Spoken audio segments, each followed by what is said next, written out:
Population and housing census. Population and housing census. Ima masu kallon Gaskiya TV da kuma Gaskiya Plus, barkanmu da sake saduwa akan wannan shiri ta musamman ko shiri na musamman da yake mun shiryo shi ne don saboda ainihin atisayin da ke gabanmu, wanda in Allah ya da ranar 13 ga watan Yuni za a soma shi, wato atisayin nan na ƙididdiga na al'umman ƙasar Ghana baki ɗaya da kuma ainihin gidaje da kuma muhallai da ke cikin ƙasar Ghana, wato National Population and Housing Census 2021. Da farko dai suna na Salu Shu'aibu Sarauta, a nan muna waton cantonment wanda yake waton babban masallaci na waton hukumar 'yan sanda na ƙasa baki ɗaya. Yau kuma abin da yake ya tara mu waton wata gidauniya da ake cewa The Light Foundation. Ita ta yi gayyata, ta gayyaci manya-manyan malumma, ta gayyaci kabilu daban-daban, ta gayyaci hukumomi ma na gwamnati domin a zo a ƙara ainihin wayar da kawunan al'umma, musamman ma al'umman musulmi, al'umman da ke cikin zangonnai kan wannan babban atisayi da yake atisayi ne da yake yana da muhimmanci. Dalilin muhimmancin shi kuwa shine bisa wayannan alƙaluma da gwamnati ke son ta tattara, shine zai kawo mata watan ta san menene abin da ƙasa ke bukata ta huskan neman ilimi, wato makarantu kenan, ta huskan kiwon lafiya, wato asibitoci, ta huskan ainihin gidaje, wato wajen kwana. Duk wannan yana taimakawa gwamnati ta fito da ƙudurori. Sanadiyar haka yanzu dai nan ba daɗewa ba za a soma ainihin wato program ɗin da yake an gayyaci manya-manyan baki daga office ɗin National Chief Imam, daga kuma wato office ɗin nan na asusun raya zangonnai, wato Zongo Development Fund, da kuma wato aƙidu daban-daban na wato musulunci wanda suka hada da Shi'a, Ahli Sunna, Tijjaniya da Ahmadi da sauransu, duka an gayyace su wannan taro. Sannan ka duba akwai almajirai da sarakuna kabilu daban-daban da dake suna cikin zangonnai kuma al'umman musulmi ne. Da a zo ne a tattauna a gano ya za yi a iya a samu abin da ake nema, shine adadin al'umman musulmi na kasar Ghana, domin wancan da aka yi shekaru 10 da suka wuce an ba da wasu alƙaluma da yake al'umman musulmi sun nuna damuwansu a kai, kusan kaso 17% wanda al'umman musulmi kuma muna ganin mun fi wato wannan adadi. A sanadiyar haka irin wannan tattaunawa da ake yi a yau wato da kuma irin wannan tarurruka zai taimaka wajen wayar da kawunan al'umma domin su sa kansu cikin wannan abin. Ka'in da nayi nan ba daɗewa ba za mu shiga ɗakin taron inda za mu ga ainihin tattaunawa da kuma yanayin da al'amura za su kasance. Thank you very much once again for attending this August occasion of the Light Foundation's 2021 Population Census Advocacy and Stakeholder Engagement. It is my single honor to introduce the National Chief Imam of Ghana, Dr. Sheikh Usman Nuhu Shaributu. And also, I didn't hear Actor Bear. We also have in our presence the very able chief imams of the various sects of the Muslim community. With the Shia community, we have Imam Abubakar Kamaluddin, Sheikh Sunderland. We also have the head of the Sunnah community, Ali Sunnah wal Jamaat, Imam Al-Haji Omar Ibrahim Aktaber. We also have the Deputy Amir of the Ahmadiyya Muslim Mission, Al-Haji Abdul Wahab Isa Aktaber. We also have in our midst the CEO of the Zongo Development Fund, together with his delegation, Dr. Arafat Suleiman Abdullahi.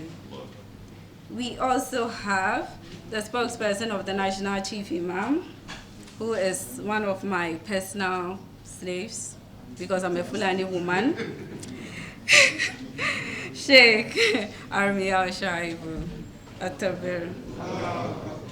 We also have in our presence the able CEO of the Zongo Development Fund, Sheikh Ali. The able CEO of the Light Foundation, Sheikh Abubakar Ali Napari, who made all this possible, Sheikh Aktaber. We have the regional head of the Ghana Muslim Mission, Mr. Suleiman Ayi Okai. Okay, once again, please allow me to introduce our special guest of honor. We are in the presence of the Greater Accra Council of Zongo Chiefs. The delegation is led by W.O. Husseini Ibrahim, Sarkin Zongo Akwetima. We also have the chairman of the Gas Central Council of Zongo Chiefs, Ni Onyaflo, Chief Sheikh Muhammad Jibril Sisi. He is also the PRO of the National Council of Fulani Chiefs, so he's doing so much here. He's also the Deputy PRO of the Greater Accra Council of Zongo Chiefs. He and his delegation are here today. We also have the Ga Adangbe Muslim Council, led by Nana Gamu Bweku the First. She is representing the Sultan Nino Caesar, President of the Ga Adangbe Muslim Council, together with their able delegation here. We have imams from Ashaman Council of Imams. They are here with the 18-member delegation, Actor Bear. We also have Medina Council of Imams, also a 50-member delegation, Actor Bear. We have my colleagues from the media, Gaskia, Metro TV, TV3, Peace FM, UTV, Daily Guide, Daily Graphic. You're all welcome. So without wasting much time, I would want us to go ahead. We do not have much time, so would like to keep the speeches as short as possible. Now, please allow me to introduce the chairman for this occasion. He is the Executive Director of Baraka Policy Institute, a lecturer at the University of Ghana, Legon. I personally know him for one of his initiatives at Al-Wahid, the Makaranta and the Arabic School. And I remember in 2011, he might not remember it very well, but then he organized that all secondary school students who want to enter university should submit their names, and he's going to help them enter university in 2011. And I am one of those beneficiaries. So I am more than privileged to introduce to you Dr. Harun Zagun Said. Aktakbir.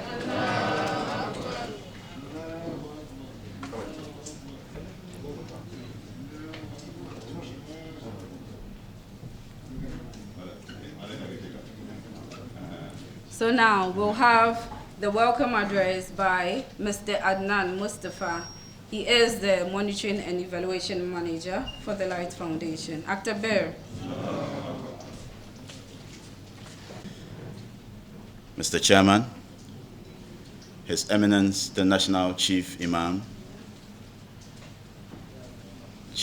of the Ahl Sunnah wal Jama'ah Muslim Community, Chief Imam of the Shia Muslim Committee, Deputy Amir of the Ahmadiyya Mission of Ghana, invited guests, the media,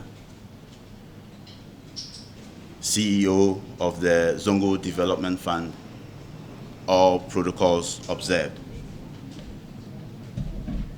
I appreciate the opportunity to be with you today.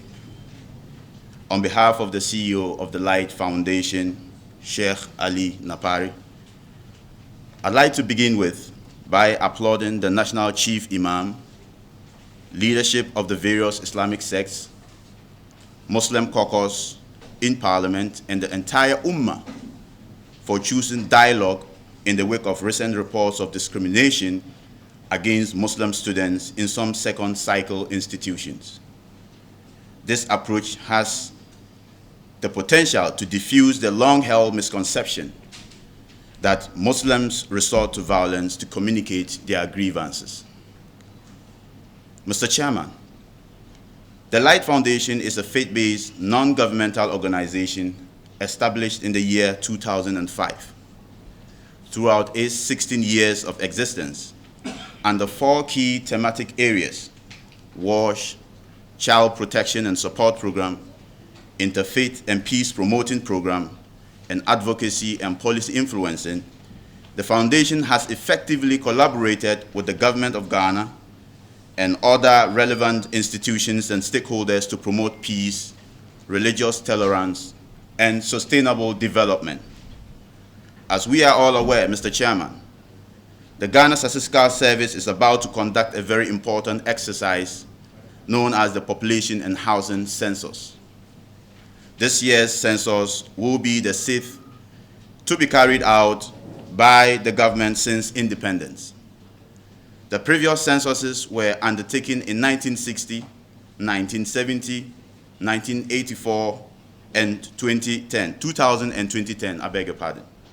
The importance of a population and housing census are many, but the critical ones include the following: knowing the size of the population, forecasting economic needs, identifying demographic characteristics such as age and gender, and formulating economic policies. Mr. Chairman, our objective today is to complement the efforts of government and other sister organizations in sensitizing the citizenry, especially Muslim communities. The approach is to leverage on the huge presence of our religious leaders and traditional authorities to appeal to the Muslim Ummah and Ghanaians at large to embrace the exercise by fully participating in it.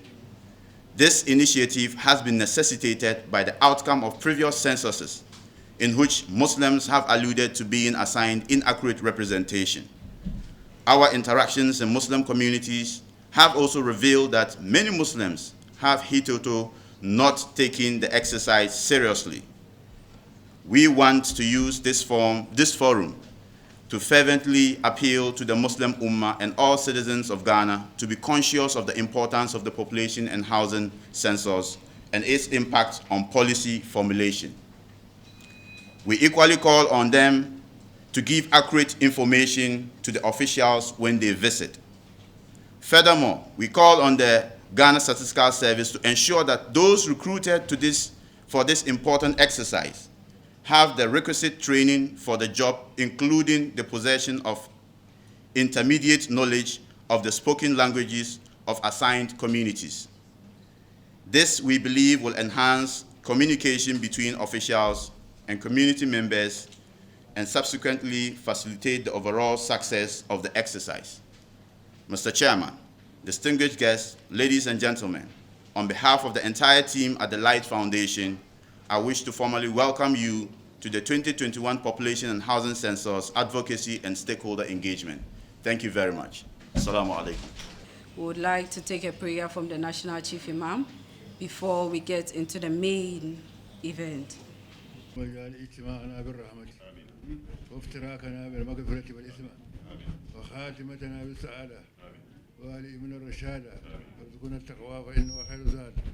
اللهم إنا نعوذ بك من الذل إلا لك ومن الفقر إلا إليك ونعوذ بك من جهد البلاء وترك الشقاء وسوء القضاء وشماتة الأعداء يا مهول الهول والأهوال حول حالنا إلى حسن حال.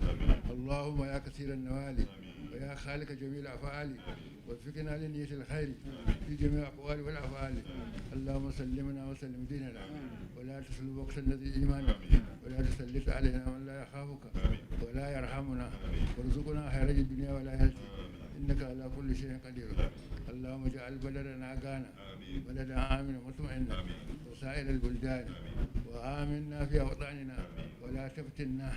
اللهم ارفع مقتك وقلبك عنا ولا تؤاخذنا بما فعل السفهاء منا وختم لنا بحسن خاتمة الناجين والراجين الذين قيل لهم قل يا عبادي الذين اسرفوا على انفسهم لا تقنطوا من رحمة الله واسقنا يا سميع يا قريب جنات عدن التي أعدت للمتقين الذين دعوهم فيها سبحانك اللهم وتحيتهم فيها سلام واخر دعوهم ان الحمد لله رب العالمين.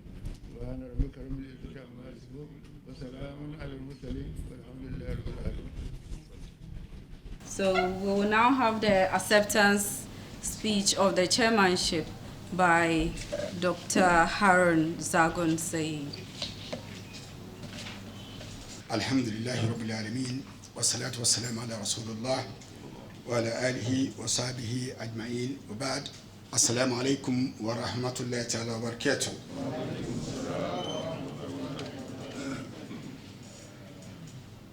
Let me first thank Allah subhanahu wa ta'ala for giving us this important day.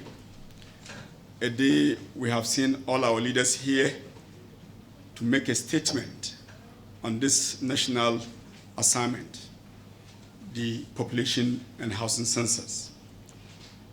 Let me also thank the Life Foundation for choosing me to moderate, if you like, not to chair. You can't chair a meeting where the National Chief Imam is around. He is the chair general. And so that is why you can't find me sitting at the middle. He is here. And so thank you for picking me to moderate this important forum. I also want to thank His Eminence the National Chief Imam and all our leaders with him here for making it to this important forum. It's important because it affects our lives directly. The National Population Census is an activity that is used to govern this country. It's an activity that is used to know what to be given to every citizen of this country. And yet, like my brother said, I'm into research. We've done some survey and we realized that Muslims don't take this particular activity, government activity, seriously, or national activity seriously. And so over the years, Muslims have rejected the percentage given to them. They know they are more than the percentage being quoted for Muslims. And yet when it's time for us to do the counting, we don't avail ourselves for counting. We can say without any contradiction that in 2000 through COMOG, Muslims came out through the coalition of Muslim organizations to reject the figure given to us as our percentage. I think it was 15.6%. We came out and rejected. Then we came to 2010, and when the 2012, when the report came out, they say we were 17.6%. And we still rejected that we are not like that. And some people among us think that there's somebody out there who is always trying to reduce the number of Muslims. But from our research, we have come to realize that Muslims don't avail themselves for counting. And when you don't avail yourself for counting, your number, you will not get your number. And for me, it is a very important jihad for us to get to every Muslim in every Muslim enclave to be able to be counted. Because it has serious ramification. We have what we call national cake. The national cake is divided according to percentage that we have. If you don't know your actual number, you will go and take something for 17.6%. Meanwhile, perhaps you are 30%. Meanwhile, perhaps you are 40%. Meanwhile, perhaps you are 20%. It means that you cannot cater for your people. And that is why I think it's important for me to see His Eminent National Chief Imam and all his leaders around him today. And I want to commend the Light Foundation for bringing our leaders to us. More importantly, we also have our chiefs here.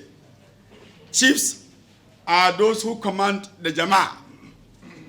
And so I'm also happy to see our eminent chiefs here who are also going to listen to this resource person and what they need to know to also spread it to our people.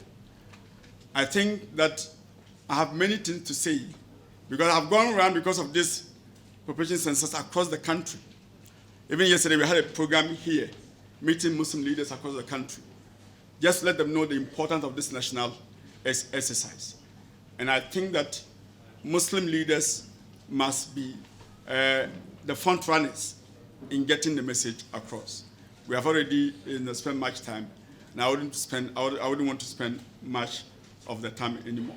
Thank you very much. Assalamu alaikum wa rahmatullahi wa barakatuh. Aktabir.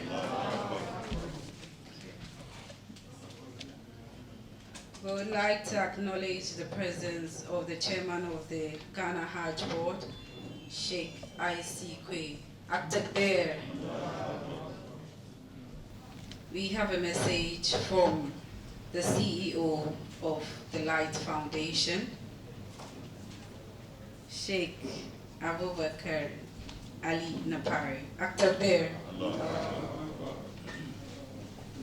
أعوذ بالله من الشيطان الرجيم بسم الله الرحمن الرحيم الحمد لله والصلاة والسلام على أشرف المرسلين سيدنا ونبينا محمد وآله وصحبه وسلم.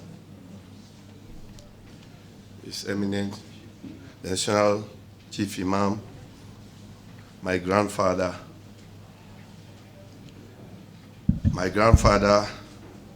the representative, the Ahl Sunnah community in Ghana, in the person of Hajj Omar,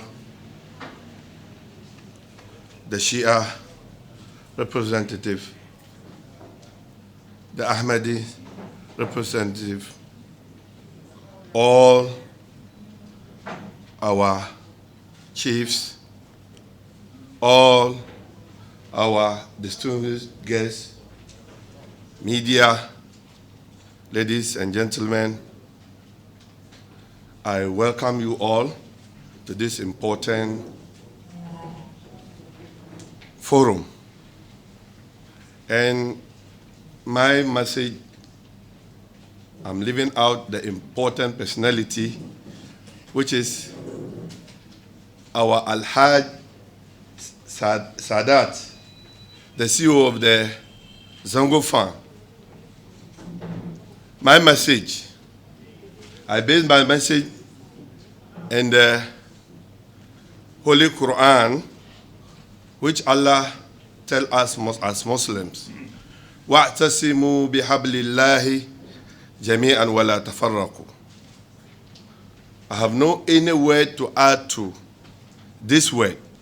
Allah said, all Muslims whole come together in unity to hold each other and don't be divided. I can tell the president of this heavyweight, those people that make decision in the Muslim Ummah in Ghana, their presence alone tell the whole story, the importance of this exercise. So, as it has been said, it's better late than never. The time is far gone, and then Ummah is waking up with united force because of the importance carry of this exercise, which is national census. So I'm appealing to all Muslims across breadth and length of Ghana to listen to our leaders, the messages that they are going to give us, so that our social gathering, our Jummah prayer, our Hamsa Salawat prayer will remind ourselves constantly and make ourselves available so that we'll be counted.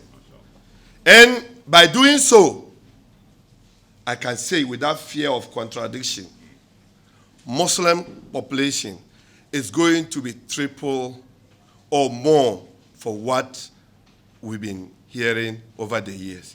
I thank you all.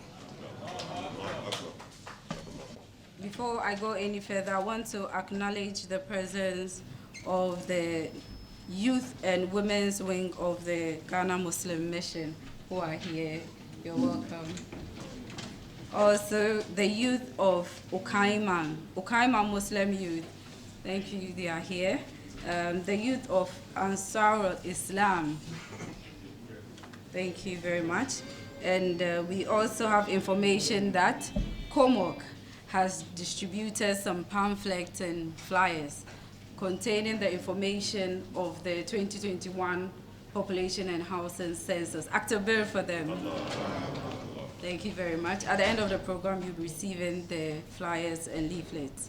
With the permission of the chairman and members of our high table, the National Chief Imam, I would like to introduce our resource person for today, Dr. Nasiba Swala Tahir.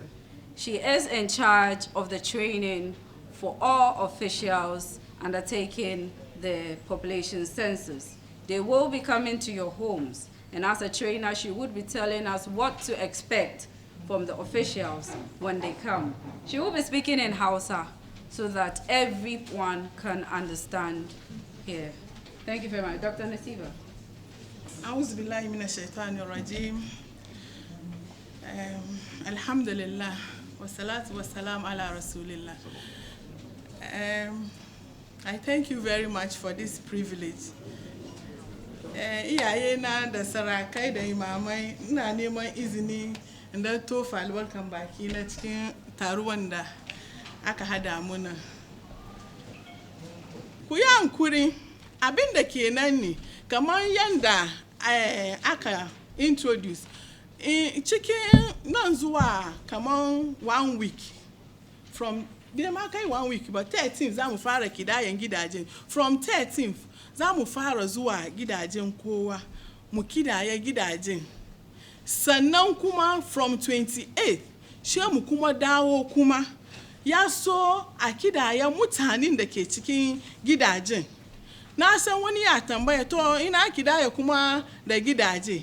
Akwai bincike da wanda ke nuna alaka tsakanin gidajen da mutane ke ciki da unguwan da gidajen nan yake da ababen da yan gidajen nan ke amfani da shi. Ku gafarce ni waɗanda ba su shati da safe ba, har da ban gidan da suke use.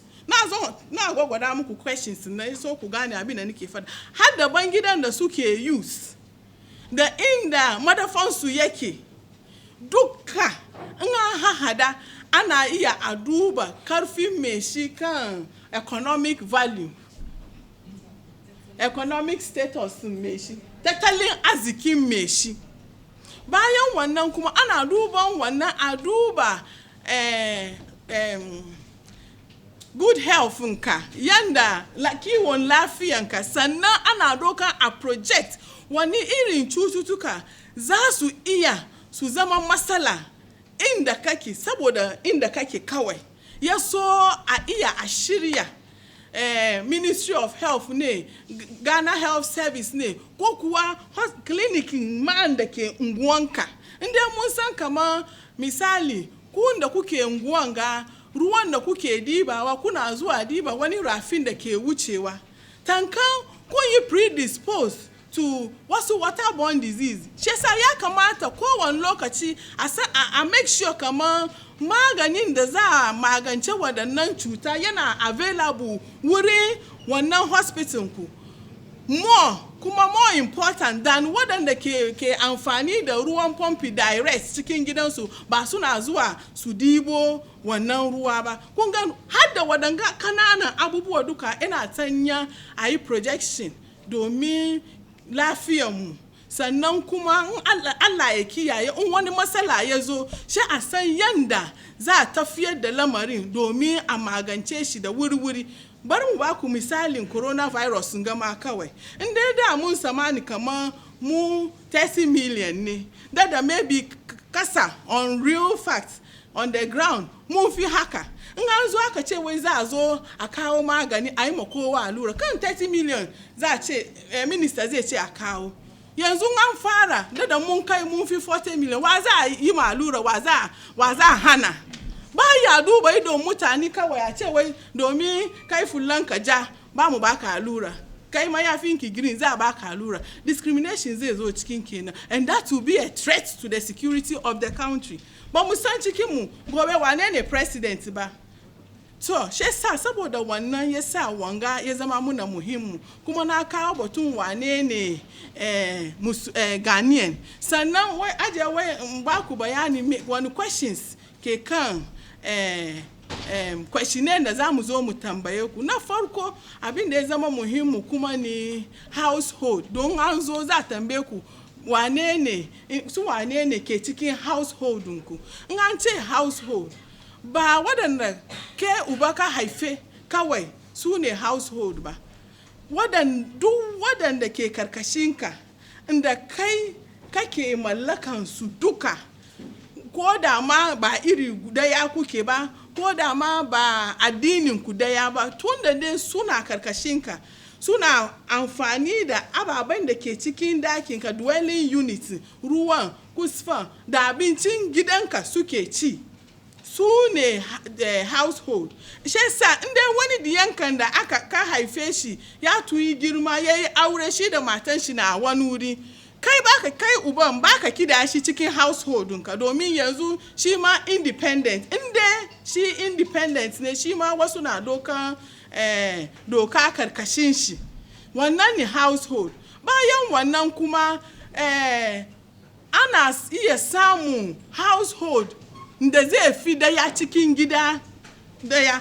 Shi yasa inda an ce wane ne household ka kira sunan matanka farko, ka kira yaran da ke karkashin su duka, matanka na biyu da yaran da ke karkashin su duka, ba wai matan da kai kake so, domin mun samu waɗannan matsaloli.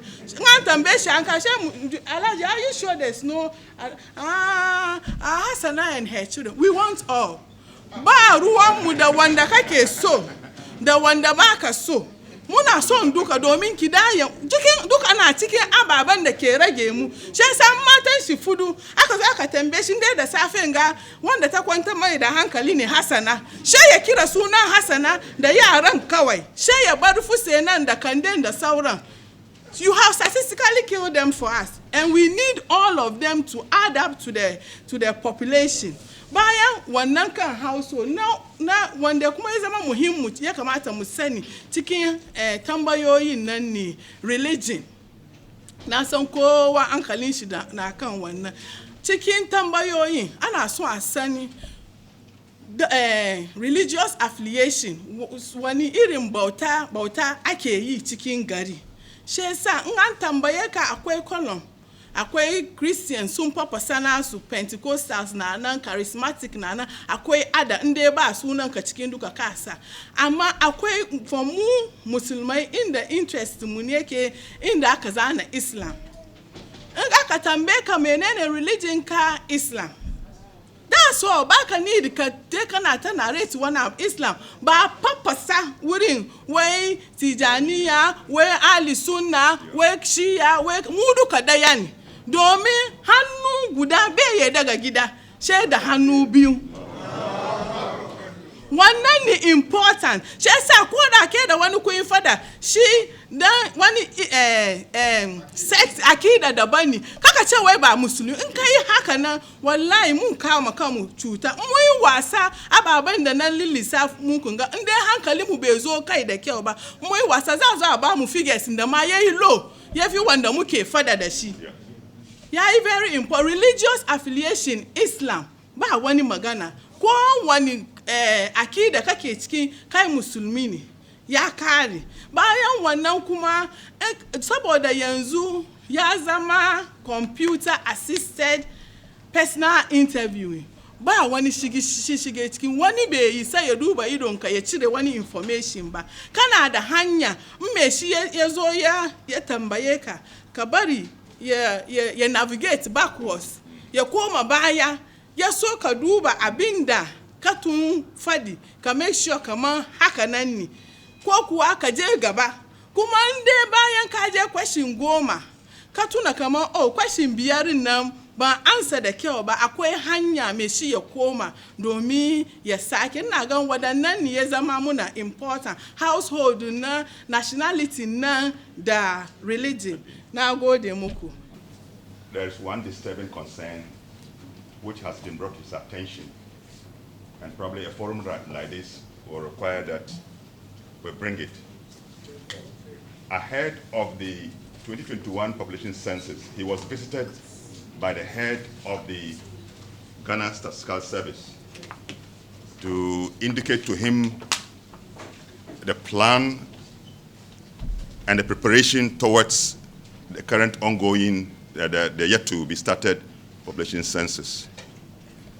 Information reaching him is that there is a council for the population census.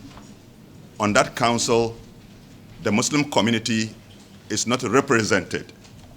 The reason for which some of those issues that are coming, that are affecting the interests of Muslims, have become an issue of national interest, and Muslims are raising concerns. And also, it's in the light of the fact that the results of the previous population census respect to the percentage of Muslims have been very controvertible. Very controvertible. And because of that, it is an issue we did not hide from the head, the professor who visited the chief. We did not hide it, that these are the reasons why we rejected those percentages. 15.6 in the year 2000, and 2010, 17.6. What it meant was that between the 10 years, Muslim population grew only by 2%. And we were not comfortable with that. So it's still a concern that even when we have made these concerns available, the council that was constituted did not have a Muslim representation. And it's a matter of concern. We hope that if this year we didn't get it, then probably the next population census, this must guide how we form the council. This is a matter that has been brought to the chief minister's attention, and I want it to go on record. That is the message. Wai idan 'ya'yanka na makaranta ba su gida, yaya za ya kiɗaya su? Sheikh Awalari, Shia community, Ghana. The question is, yesterday I think I asked Dr. Nasiba, and she answered me, but it's not captured here, that how do they identify some tribes? You know, in the caption, you can see the list of, names and languages, but some languages that we know they are popular, it's not captured. And she's given me the, accurate answer, which I need to share with you. If she's here, she can explain it better. And also, the assembly. Why is it not the government not using the assembly, which is especially the unit committee? Because we know every polling station have 5 members of the unit committee members within the community. I think that will be easier. So next time, I think the commission should look at it and then do something. Tambayan Sheikh Larry shine wai daga cikin form din akwai wasu kabilu da ba rubuta sunanakin su ba. To idan aka samu hakan ka ambaci kabilanka ba sunanka wurin yaya za a sa Hajiya Nasiba, Dr. Nasiba ta ba da wannan amsa. Sunana Idris Musa Duma, na fito a Shama Imams Council. Question na farko shine, in ka gama data nan duka, akwai possibility cewa kamar in yake bisa na aya manipulate ya sunan shi data nan aka kara waran square rage wani abu akai. Na biyu shine kamar kan form nan kowane kabilan ka kara kamar suna da coding da ake tika kamar coding ke ga.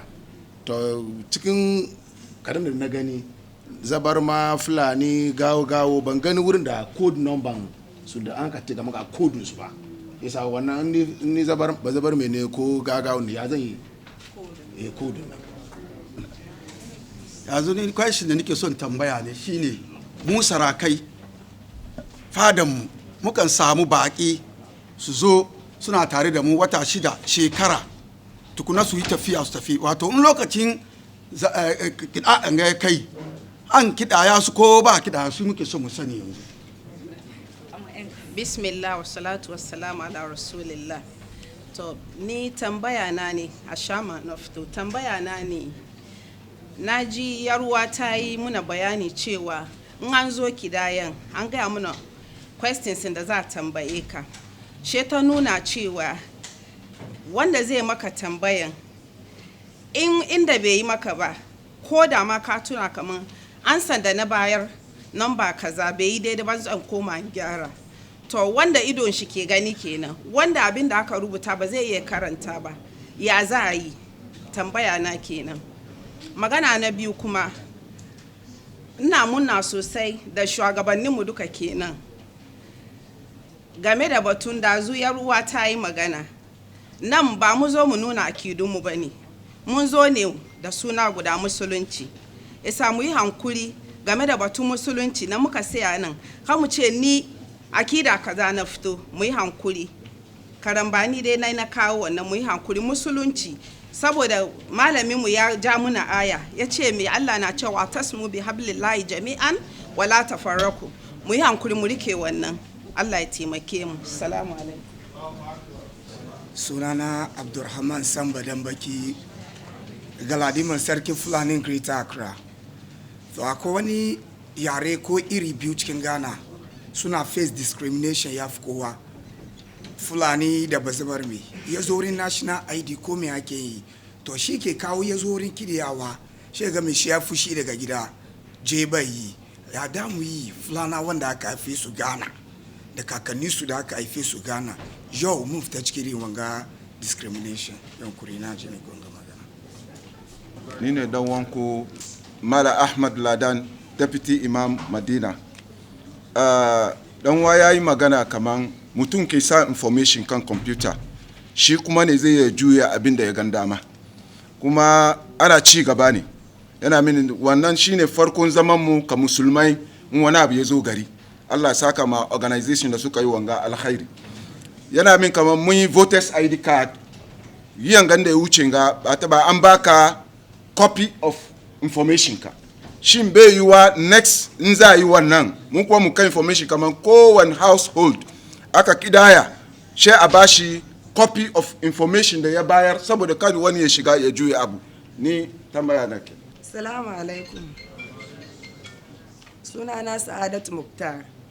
Yankuri ina son yi tambaya game da ina ji system ta yi magana cewa kaman in lokacin ya kai yaran da ke karkashin ka duka, ina ji da wa'anda dai kana aiki dai wa'anda suke tanyanka aiki duka na ciki. Fine.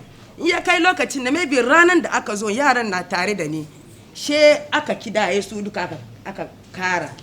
Da aka karin me ke nuna cewa kamar in yariyan ta koma bangaren iyayenta, wurin kuma ba kidaye ita kuma a kara. Don saboda kowa ya an zo iske ni nan, ni da yaran ne, she muka ke don yaran wuri na suke komai, amma suna su je maybe inda suka fito. Shine nake son tambaya me zai sa mu gane cewa kaman ba bai shin an kidaya ko. Assalamu alaikum warahmatullah. Sunana Muhammad Junaid Mahmud, sarkin fada Anya kuma sarkin faila kasuwa. Ina min cikin maganan Dr. Nasiba ta yi wani magana kasancewa ka zama Ghanaian. Ta yi wani magana kasancewa ka zama Ghanaian. Yi zan kaman ka fito wani wuri kana CCS. She ka zo kai rayuwanka kaman shekara 40, to kai ka zama dan Ghanaian. To misali yi zan kana kaman 20 years kai ka zo, she ka zo kai rayuwanka kaman 30, shekara 30 kai ba Ghanaian bane koya. Ina min muna so a clarify mana wannan magana. So, Allah ya kara mu duka fahimta. To, zan ba ku bayani gwadagwadon karfi na sannan gwadagwadon lokaci. Don an bani signal kamar time ya kure. Farko wai Muslim representatives. Yanzu mun samu official statement wurin Office of the National Chief Imam kamar ba representative mu kai. Shesa ni den naga kamar it's not too late. Tun yanzu a tun kai musu wannan kara yaso wani intervention za a yi ne a yi don sun nuna kamar sun yasu intervene. I'm not being biased. Sun nuna kamar sun yasu intervene. Don wasu da wani lokaci suka ce wai a fi da su cikin sauran musulmai daga baya sun je sun ce wai a sake an kuma kara musulunci jikin sunansu ma muna cikin class ma ba mu san an tuyi wannan intervention ba shan da muka fara gwada ma yara sannan suka ce madam it looks like the questionnaire and the copy are not the same da duba na ce na tambaya wai an kai official communication shi yasa mu kuma mu ma mu kai official shi yasa aka ce ana yin da numbers in lokaci ya kai yaran mu za su occupy sensitive position ya kamata mu taimake su amma she me shi ya juyo an cewa ka ba yaro recommendation she cewa aidiyan wani ne to shi yasa yanzu ake yin da mu haka ya kamata mu sani kai gurmani kai fantine kai musulmi ne ko ina mu defend dan wanmu wannan zai kawo cin gaba masu ethnic groups na abin da ke nan ni kan tablet wanga photocopying ababen da ke kan tablet domin ya bari koya abu ya yi sauki kan tablet an sa code kan abin ga major ethnic groups kabilun da ke cikin Ghana kuma wannan inference sun rely kan information da aka samu 10 years ago major ethnic groups da ke cikin Ghana an ce major wannan bai gwada kaman ba minor ya kamata mu sani domin ba su su tattara duka a sa an ce major ethnic groups kun ga kaman wasu shekarun da ya wuce wasu iri kaman Chamba Kwatakwali Inturum wasu kananan kabilun da aka samani su kanana yanzu an sa su ciki domin na 2010 nan da aka aggregate aka hahada Chambawa nawa ne Kwatakwalawa nawa ne sauran kananan kabilun nawa ne sun appreciate significantly to be added to the list she sa mun an bada hanya code 901 all other tribes inda ba su cikin takadanga she ka fadi she azana in an kare sha hahada wadannan kuma a duba fulanawa nawa ne other tribes nan kuma nawa ne she a duba adadin su she su kuma a assigning su code she sa in dai ba su naka ciki an baka option ka sa ada haka kuma wurin religion nan kuma an ba da option ka specify other religion nan ga kuma ka specify other tribes ya so daga baya a doki wannan a aggregate sannan kuma why me yasa government bai use assembly government na use assembly abubuwan nan yana nan on various level yanzu hakan ga muna kan training level tun jiya ma an fara stakeholder engagement at the district level wasu districts I meeting da sarakansu da assembly men da women da sauransu ana roll out ne yana zuwa stage by stage yasa ya kai kuma ma dai ba yi da ku ba tun da dai ya zama important ya shafe ku ya kamata ku sa kanku cikin ku draw attention su kama wance halwaya ba mu gan ku bo cikin me aiki muna so mu san kuna da hanya ku tambaye su as key stakeholders as sarakai as assembly men wani kuma why can data be influenced at the highest level ya yi wuya domin yanzu technology muke use kuma information nan ya zo available at district level kowane group ke so su gani print out aggregating statistics na in ka zana letter ka bi correct procedure ba ka je ka say bakin radio ko bakin junction ka ce ina son result she ko wanda ya ce ina son result a cire there is money involved it's time kuma is involved she say group ne aka be through procedure it will be made available amma this year ma why so you proactive so kawo shi various as a district ya so kowanne ke son ya duba abin da ya kunshi districtin shi ya iya ya gani sannan kuma why languages that are not included na fadi wannan wani kuma why household waɗanda ke kwana wurinsu inda homeless ne suna dai kwana gaban kofanku amma ba ku da su ke rayuwa ba su dokan instruction wurinku su suna rayuwan kansu ne an kidaya su daban waɗanda ke kan transition floating voters da homeless na daren 27th za a kidaya su ya household da wasu floating voters kuma da sauran da institution nan duka 28 har ranar da zai kare shi yasa wadancan da suke nan floating population ko in transit in an kidaya ka an baka certificate da ke nuna kamar an kidaya ka yaso daga baya in ka koma gida a san kamar an tun kidaya ka baka ciki shi yasa abin da ya zama important ne daren 27th na ina kake on the 27th night na ina kake wannan zai nuna ko an kidaya ka ko ba kidaya ka kuma duk inda kake wannan reference point nan da wannan za a doki a kidaya ka da shi na ga kamar wannan kan visitors nan da travelers su suna cikin unusual members present kenan domin ba su cikin usual members da ke da su ke rayuwa amma wannan dare 27th na inda suna nan tare da kai za a kidaya su tare da ku amma an ba su status unusual members.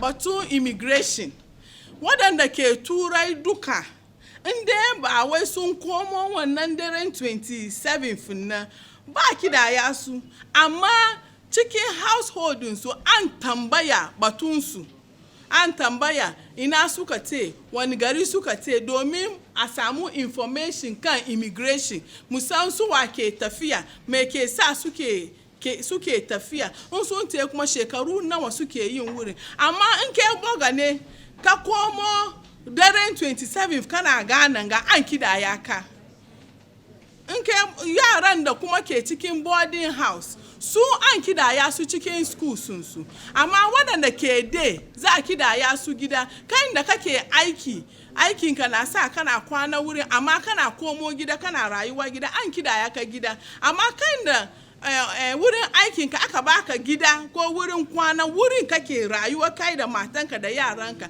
an kidaya ku cikin institution na amma tankan akwai residential facility attached to the institutional structure shi yasa an kidaya ka cikin inda kake aikin nan amma an nuna kaman akwai gida da ake rayuwa cikin structure na duka na cikin UCC structure da za a kidaya na gode mu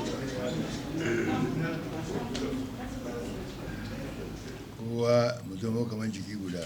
Let us all become like one body. Gaban ka guda na ciwo da sauran jiki duka na ciwo. Just like one of the parts of your body, like your foot is affected, affected, then all your body is also now affected. Lamarin da aka yi na musulunci shi ya gama da kowa ya kula. Everything that we are doing because of Islam, it is something that we must all give attention to. Mun duka musulmai ne. We are all Muslims. Na bal muslimun akhawatun. No. We are Muslims and we are brothers, as the Muslims are brothers.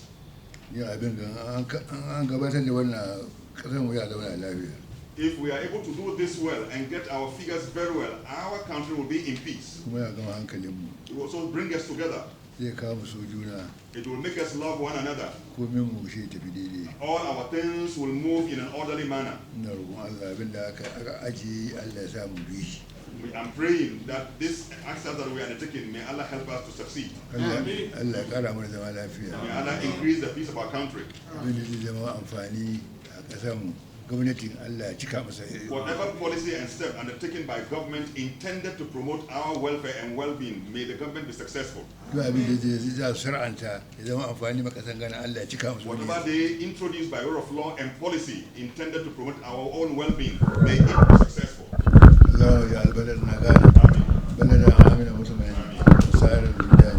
سبحان ربك رب العزة عما يصفون وسلام على المرسلين والحمد لله رب العالمين اللهم صل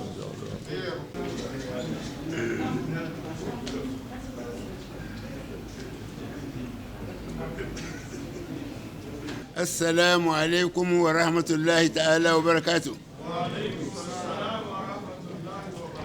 bayan mun gode ma Allah muka yabi annabi Muhammad sallallahu alaihi wasallam, babu shakka ina ganin rayuwar musulmi ina sakewa.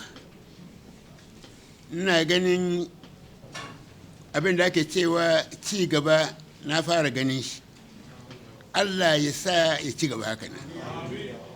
Muna da jam'iyyoyi guda biyu, Light Foundation ko da Baraka Policy da kuma wane ne kuma akwai wani kuma Komok. Ina son ni in roƙe su in zauna da su. Kun ga abin da ake yin garuka, in muka tashi tsaye mun fi kowa, amma baccinmu ya yi yawa. Shi ne mai Allah ya ce muna cikin ƙuraninsa, wata awanu alal birri wa taqwa wala ta'awanu alal ismi wal udwan. Ku taimaki juna wurin ɗaukakan juna, wurin amfanin juna, amma kar ku taimaki juna wurin barna. To ina ganin in dai kana da wata faɗa da wani yanzu ka samu taimaka, amma a taimake ka ɗaukaka yana da wuya cikin mu ƙwarai da gaske. Akan haka nan Allah ya taimaki liman, Allah ya sa ya fi haka. Liman ya haɗa kan dukkan sauran akidoji duka, ya mai da su abu ɗaya, ana zuwa ana haɗuwa wurinsa. Wannan ke gwada kuma akwai bambanci a kan da, amma ni yanzu abin da ke cewa ne in Allah ya yarda abin da jami'oyin ga suka tara mun ga da ikon Allah mun ga changes da ikon Allah. Amma abin da nake kira ne, ina son a kula da mata. Gaskiya mata suna bukata, mata da yara suna bukata. Mu musulmi mun koma sha'anin mata da yara baya, shi yasa muke wahalar nan. Domin Allah ya gaya mana ce, inna ma amwalukum wa auladukum fitna. In baka kula da mata da yara ba, ka nemi arzikin da zai taimaka musu ba, to fitina ba yanda za ka rawar fitina, in ji Allah.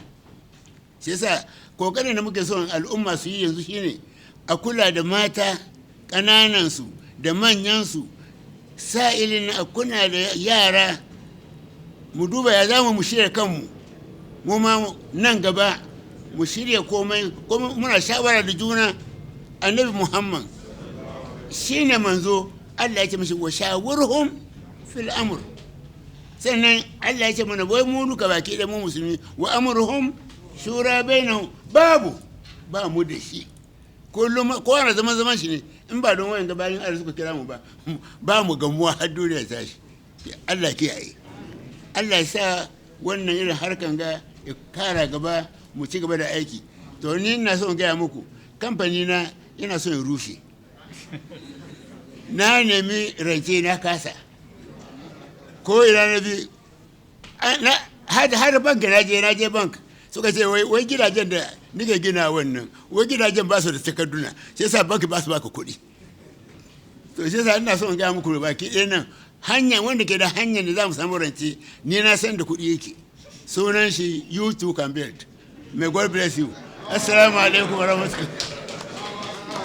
Bismillahirrahmanirrahim. Allahumma salli ala Muhammadin wa ali Muhammad. First and foremost, I want to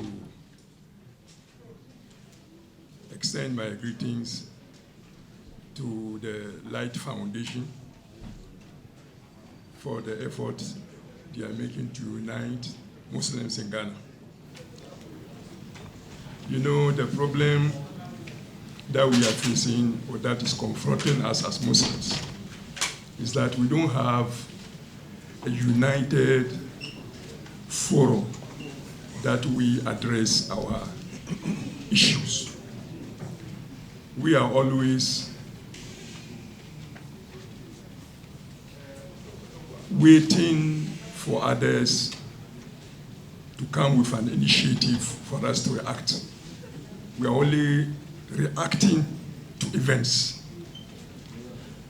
The reason why we don't have anything to offer as Ghanaians or as Muslims in Ghana is that we don't have anything that unites us so that we can champion our grievances. Light Foundation, the Komok, if you see us united around a table, the Sunnah, the Shia, the Tijaniya, then there is always an organization that is not even professional Islamically. Those are the organization behind those engagements. That is unfortunate. In our constituencies, we preach disunity. But when we come together in a forum like this, we tell the people that we are united. We need to start addressing this issue seriously. If you create a hell, the hell is only waiting for me when I die.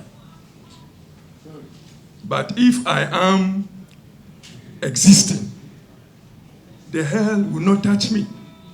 I need the unity of all Muslims to champion the concerns of Muslims. Without that forum, I have nothing to even present to others who are non-Muslims. When we go to conferences, before you speak from your end, for your country, they ask about your country. They make a brief representation of your country, the population, the size, then before they come to the population of Muslims. And it's always discouraging when we hear about the population. When you confront them, they tell you this is what is in the data. You cannot be a data for us. If you want anything, you need to influence those who are organizing those censuses. So I think this is my first contribution. We need to unite seriously. We need to forget our differences. Religion is about belief, not about what we know. Nobody visited or nobody died and came back. Nobody saw the Prophet Muhammad sallallahu alaihi wasallam, but we are acting on our beliefs. So let everybody does his own thing according to his belief. Let's unite as Muslims and confront those who are always trying to divide us and to marginalize us. And lastly, these exercises, in order not to be a mere cosmetics, we need to be thinking about organizing it in our Zongo communities. Because I wonder all this wonderful presentation from our resource person, whether it will reach out to our constituencies. We need to organize these things in our community. If you have what you are looking for a place, we have a conference hall in Newtown, where it's a density populated area.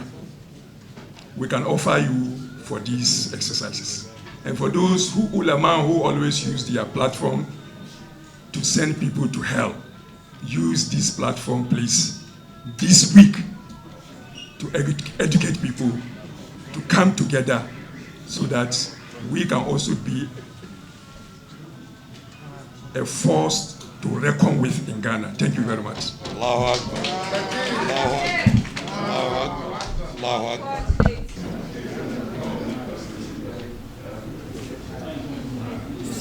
ربنا آمنا بما أنزلت واتبعنا رسول فاتبعنا مع الشاهدين. Mun zo nan kowa da kowa ne. Yau abin da za mu wuce da shi mu ce kowa da kowa.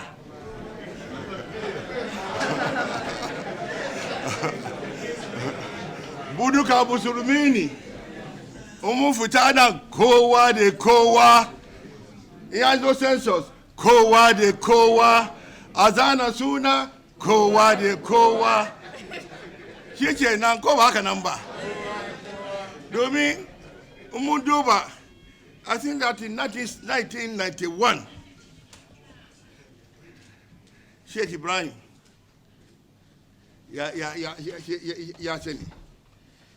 I went around the whole country and registered all leaders of Islam, Muslims under trusteeship. And we came together to comply with the law, Law 221. That was brought about by the NDC. All religious bodies to register under that law. And we did register under Deen Islam. That brought us all together. 1991, Deen Islam. That brought all of us together. Why should we leave Deen Islam? Deen Islam, the religion of Islam. The religion of Islam. And then we all come under it. When we continue with this, I don't think that there will be any separation again. Shia, when you go to Iran, you see my name there. Everywhere you see ICQ, ICQ, ICQ. The myth, I went there to break it. But then nobody could go to Iran. And I went to Iran. I sought permission from all and sundry. I said, look, I'll go to Iran. Brand me any name, anything at all, I'll go. And I went, and I was able to. You see the university? I gave the land. University of Iran, I gave the land. So we are together, eh? Go back a number. We are together. We all belong to Deen Islam, under the umbrella of Deen Islam. If we can keep with this, I don't think that anything can separate us. The only thing is that sometimes then we say, oh, for me, I'm not concerned. Oh, for me, I'm not concerned. My name is Cesus Stakeholder. Mama ni gafito. Aba ana register Deen Islam day. Your name is not Cesus Stakeholder. Your name should be Cesus Ghana. Cesus Ghana. Come back a number. Ashwala. Yeah. This one. Ebe.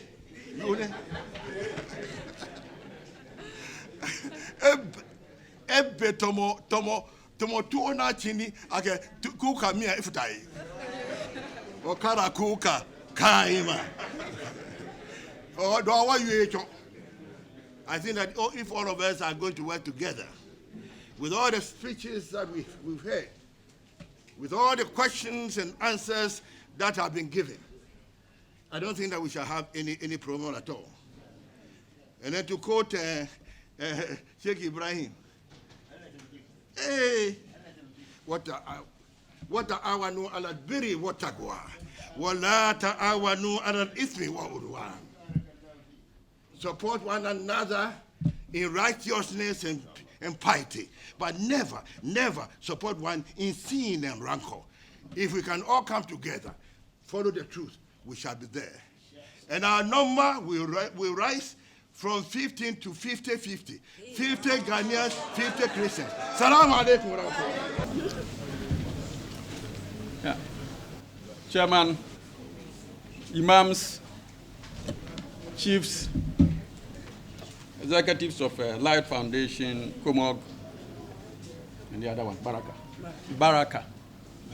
Media, all protocols observed. Salam alaikum wa rahmatullahi wa barakatuh. I think my board chairman is here. Yeah, then let me bring this story. You know, when I was appointed newly, September 2019, the first thing I asked my board to support me to do was to get the people of Zongo counted so that we get to know exactly the size of the population we are going to serve. If we don't do that, I can't make a move. And I think the board told me, wait, it was 2019, wait, 2020 March, there is going to be a population census. Within that, probably we can kill 4 birds with 1 stone.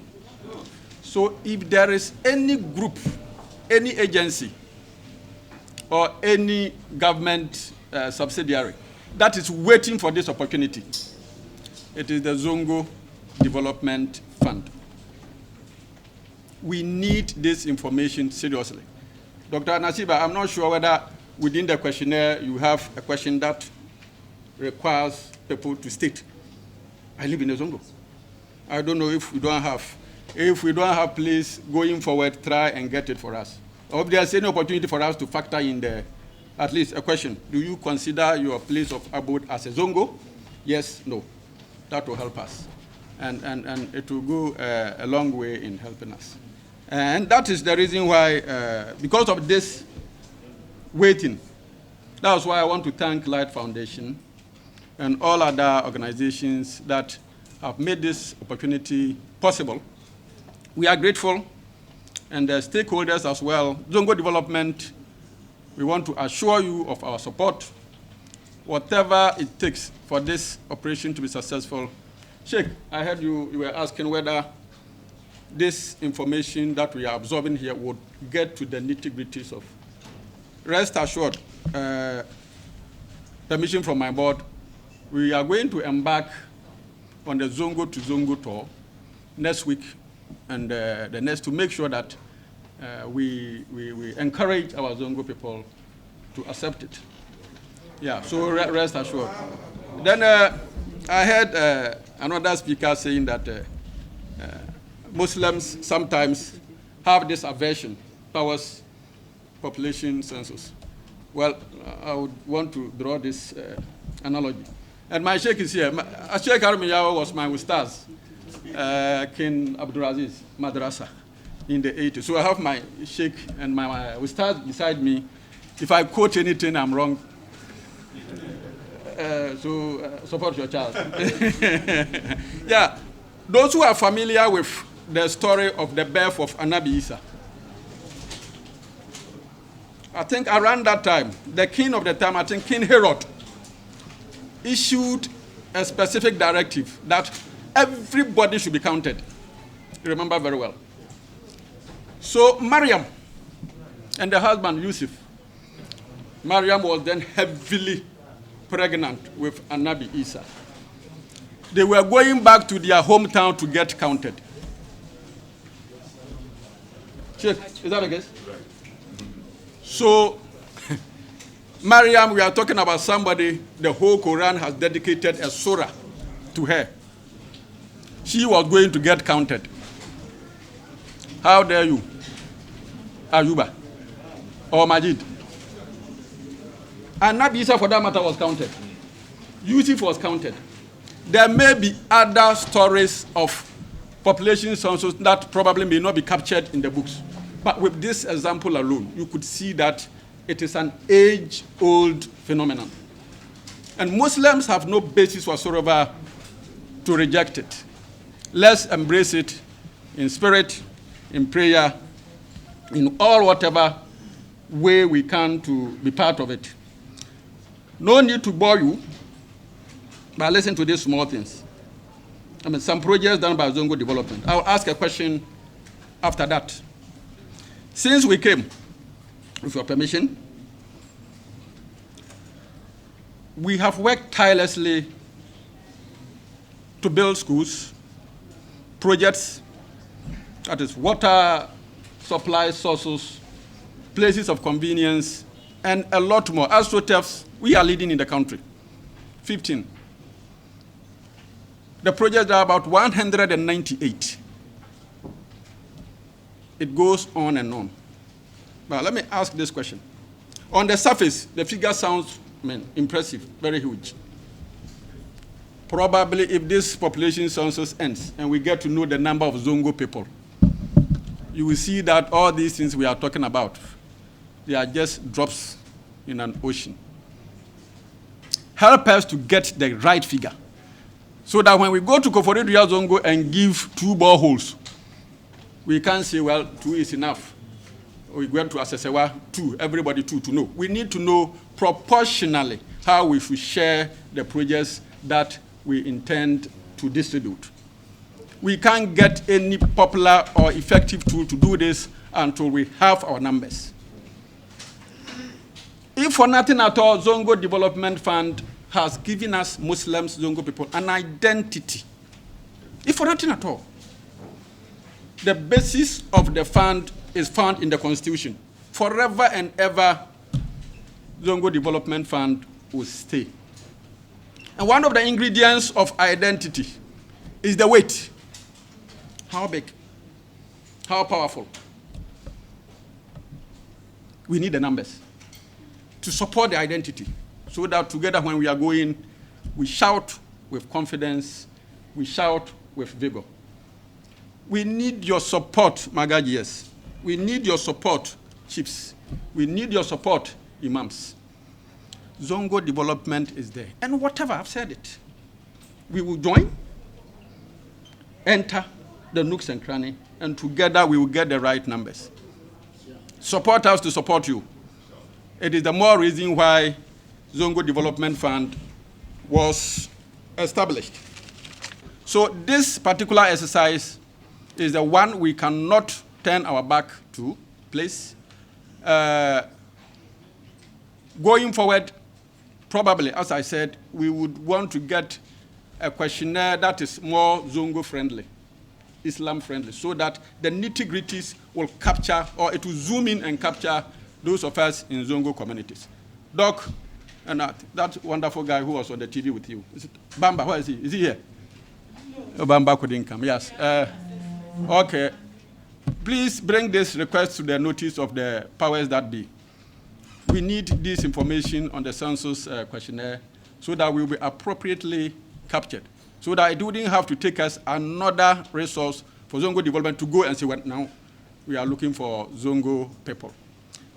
On this note, ladies and gentlemen, I want to assure everybody that the population census and the housing, is it housing and population? It's an enterprise worth embracing. It helps in the allocation of resources. It has already been said.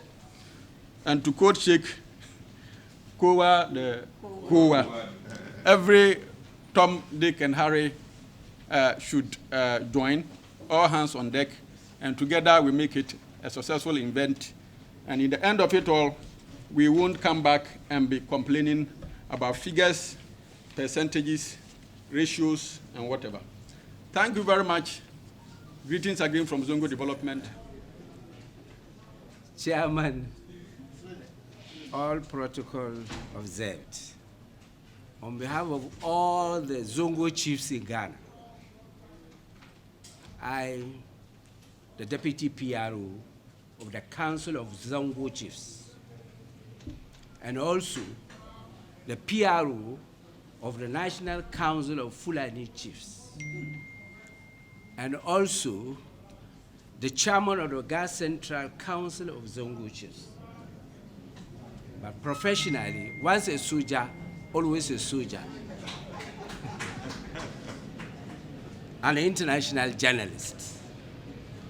Well, Enwana Sarakuna, da sarauniyoyi duka sun ce don ba lokaci magana a madadinsu, kuma sun ce duk abubuwan da aka faɗi a nan in mun koma har da abin da ɗan wannan ya faɗi ya kira ga sauran Musa Fulani, kuma ya ce muku ma wannan abu ba batu ne na wangarawa da bare-bari ba da sauransu ba, wannan abu ne in an zo wurinka kai musulmi ne kawai, kuma bai yi dogon bayani ba.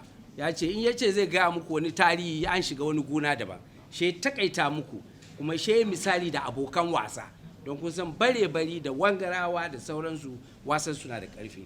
Shi abinda ake bukata ga Fulani ne, don su ma suna da wani al'amari daban. In an zo wannan ya nuna musu muhimmancin wannan census, wannan kidaya, wannan zai ba su murya, wannan zai bari su taka rawan gani a cikin wannan ƙasa. In sun zo da 'ya'yansu da jikokinsu da menene da tattaba su duka kas su yi wani rufa-rufa, su bayyana komai yadda ya kamata.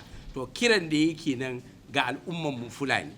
To in short, mu yan uwanmu sarakuna a matsayi na kakakinsu abinda muke ɗaukaka kira ne yau alhamdulillah ko dan abinda muka gani ga Haji Umar zaune ga National Chief Imam zaune ga Shiya zaune ga Hamadiya zaune kan mu manta Hausa suka ce tuna baya shine roƙo duk wanda ke mantawa da alherin da ake masa to bai yi roƙo ba kuma kowa ya manta da mafari ba zai saka tabarma ba abinda muke nufi ne mu rika komawa ga tarihi mu koma kafin mu samu holiday na babban sallah da ƙaramin sallah fa sai da aka ce mu haɗa kanmu wuri guda muka haɗa kanmu wuri guda sannan gwamnati suka je parliament suka zartar cewa yanzu babban sallah da ƙaramin sallah mun samu holiday to yanzu abinda manyan da suka zauna nan duka suka yi kira ne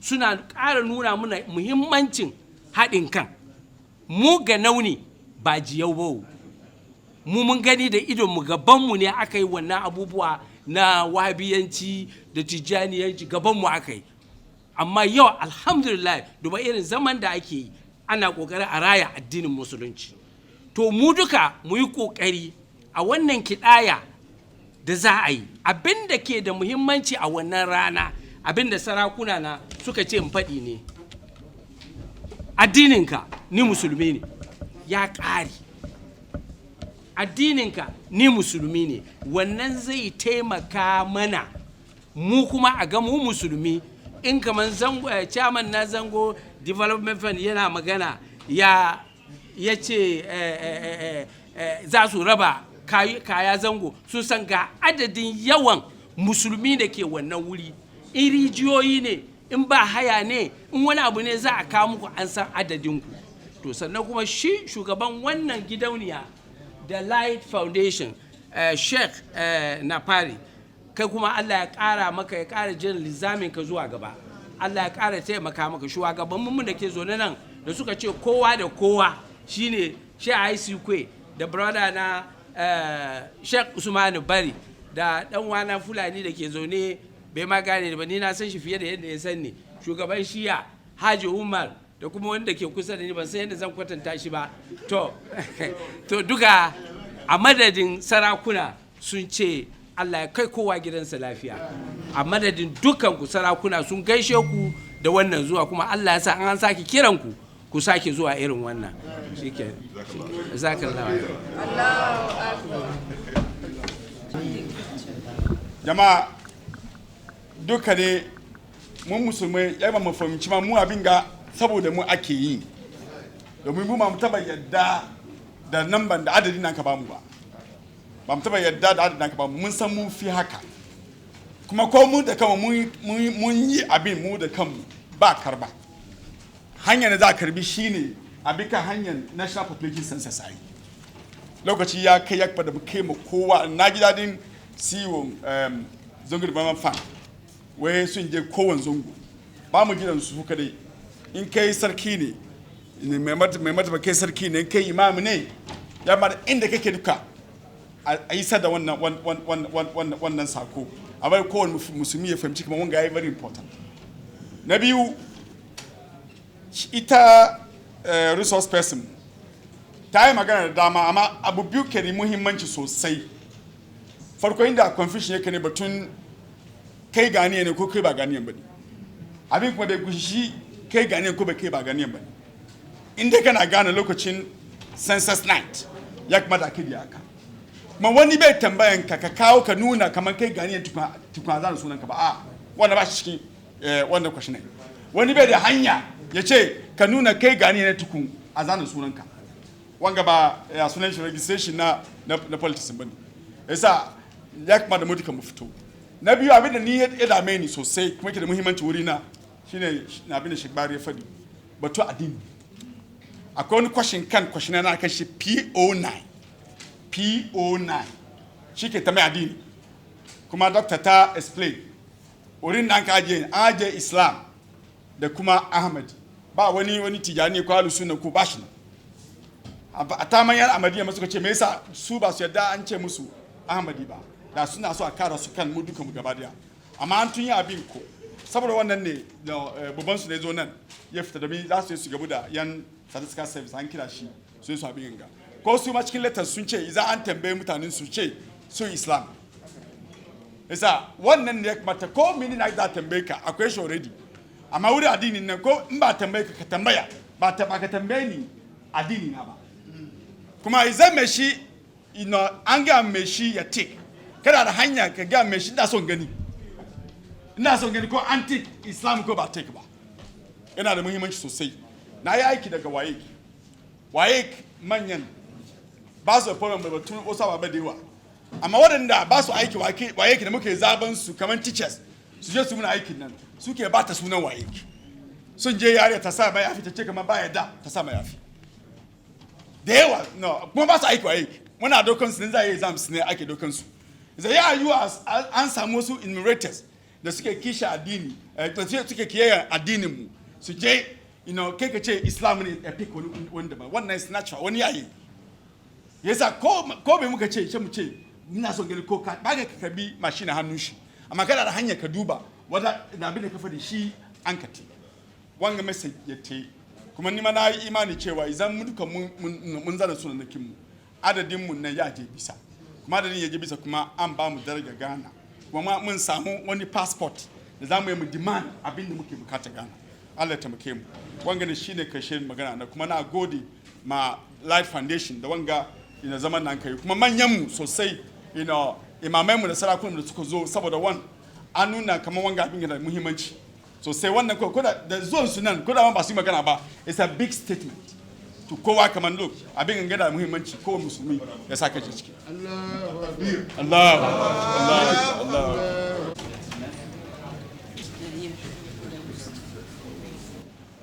I must mention our deep sense of appreciation for Dr. Nasiba Swala Tahiru for the explanation of importance of population census.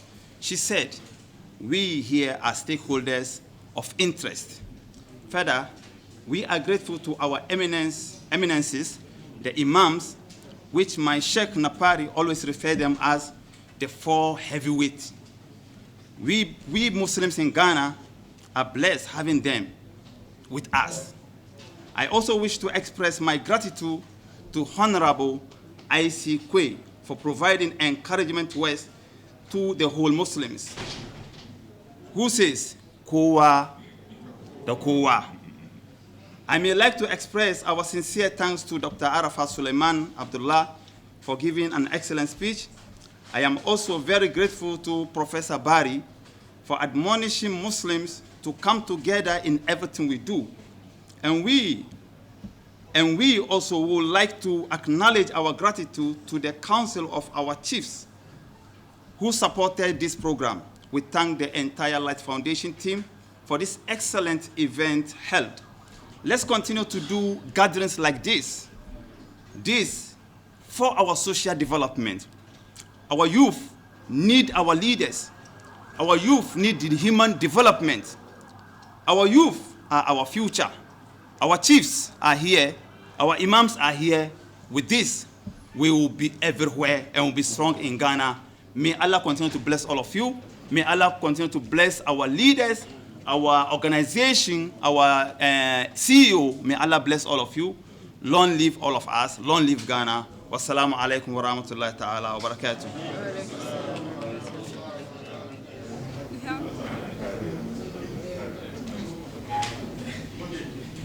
ربنا هب لنا من ازواجنا وذرياتنا قرة اعين واجعلنا للمتقين اماما ربنا لا تزغ قلوبنا بعد إذ هديتنا وهب لنا من لدنك رحمة انك انت الوهاب ربنا اتنا في الدنيا حسنة وفي الآخرة حسنة وقنا عذاب النار وقنا عذاب النار وقنا عذاب النار خليك بعيد خليك تبكي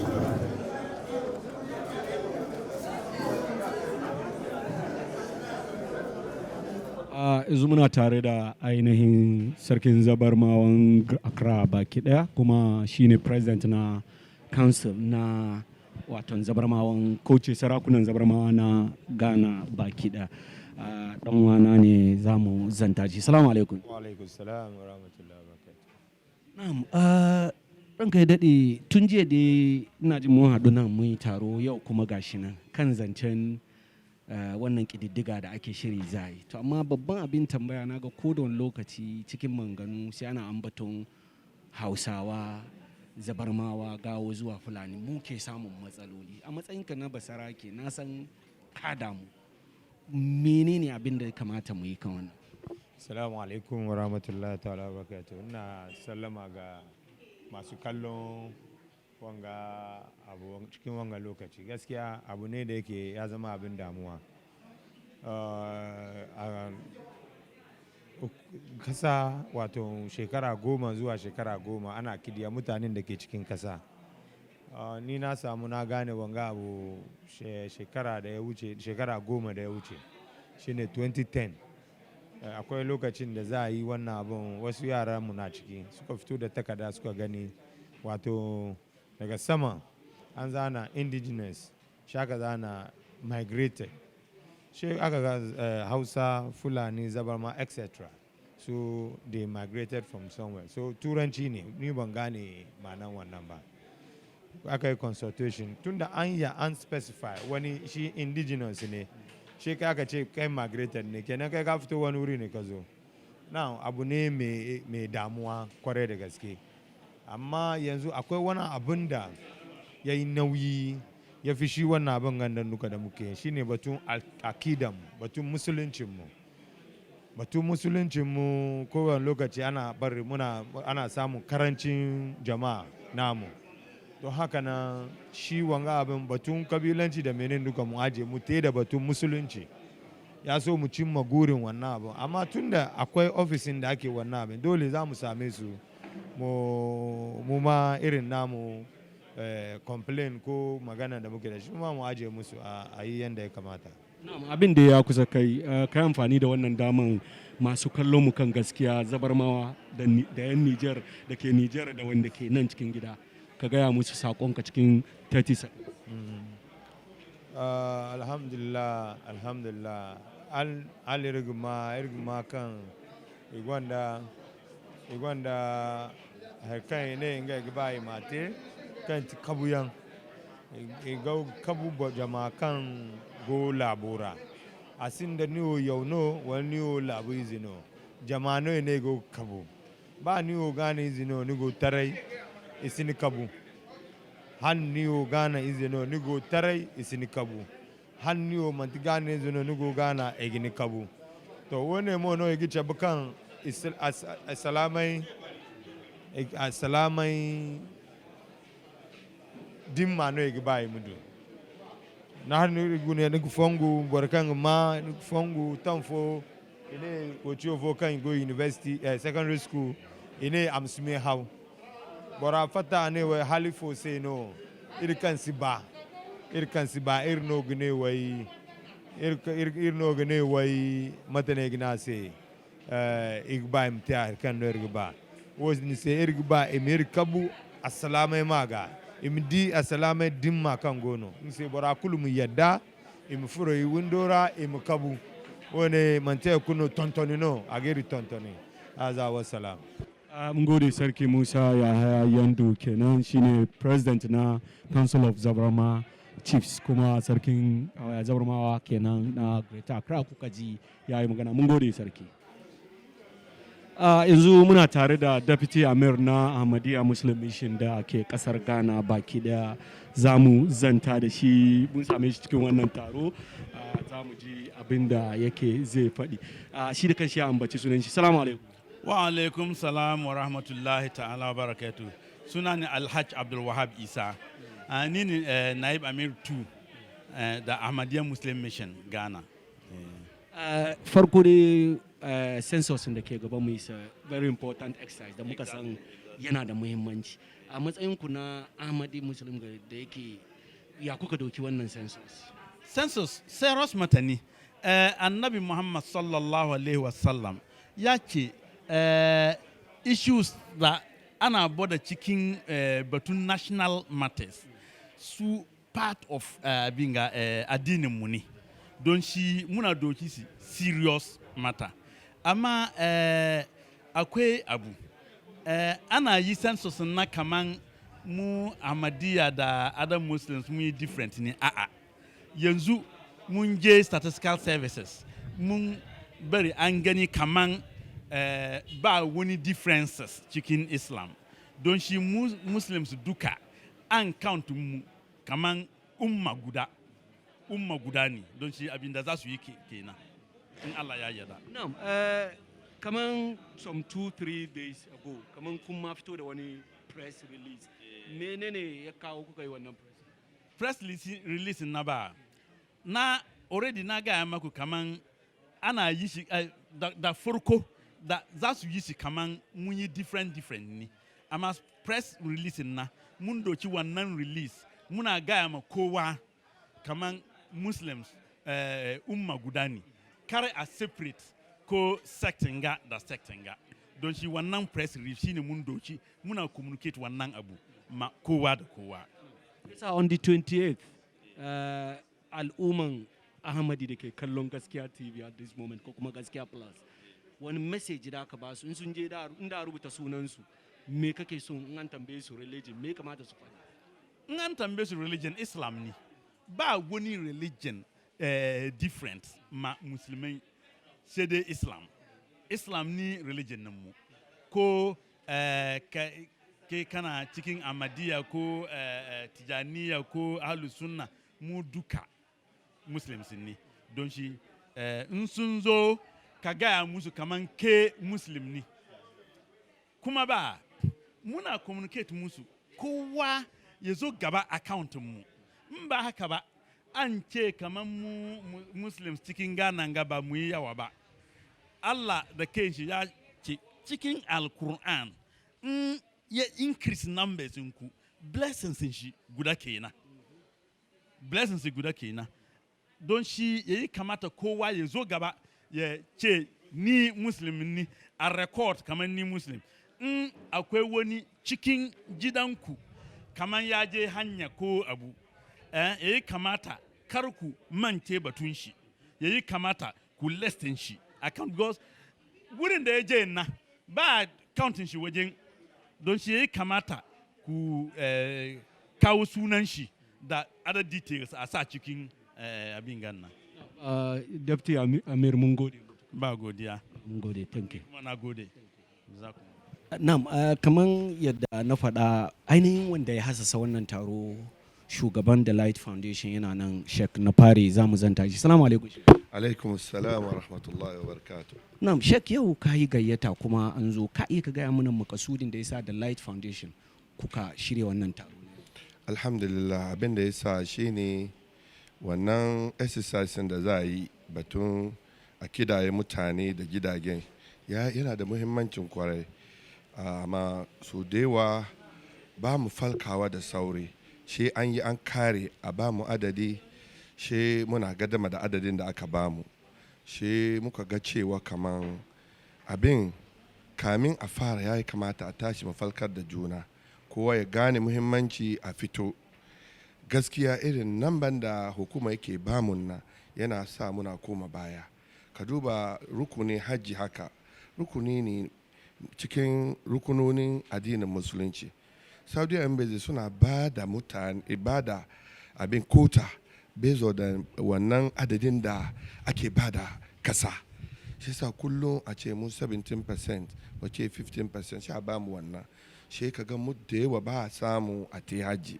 shi sa yana taimaka sannan kuma yana koma lamarin mu baya sannan kuma in ka duba adadin da muke da shi ba ina shi shige ba karon ga muka falka limamai kowa ya duba kaman addini ne kowa ya fito wallahi abin da ake bamu na an samu dublin shi 3 ko 4 muslims da suke garin ga inda za a register na duba 40 to 50% abin da muke gani kenan sannan kuma government last week ya tara mutane ya ce kaman statistic abin ganna ya gaya musu kaman kowane dan Ghana ya make sure a caption shi kuma wanda yake cikin bodan Ghana 27th of June ga a caption shi saboda ya taimaka ma government su plan batun hospital muna bukata,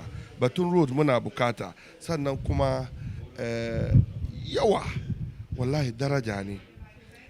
Al'izu lil kasiri, manzo Allah sallallahu alaihi wasallam Allah ya yi mishi wai ya tuna lokacin da shi da waɗanda suka musulunta da suka shiga addini sun zama karamci, shi Allah ya bar suka yawa, darajar su ya tada.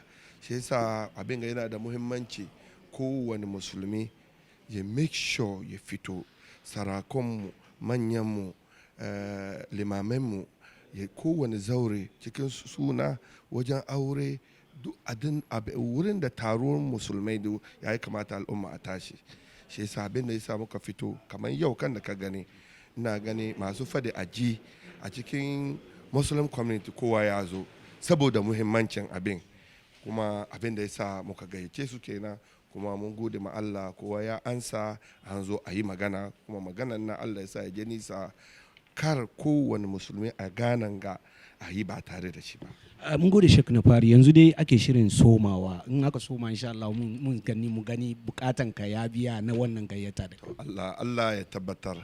Ni haka yanzu abin da na gani naga kamar da ikon Allah, yanzu kowa saboda social media kowa ya san muhimmancin abin da ake yin. Insha Allah mun ci magurinmu in Allah ya yarda. Allah ya yarda. Ugode Sheikh na fari kenan. Population and housing census.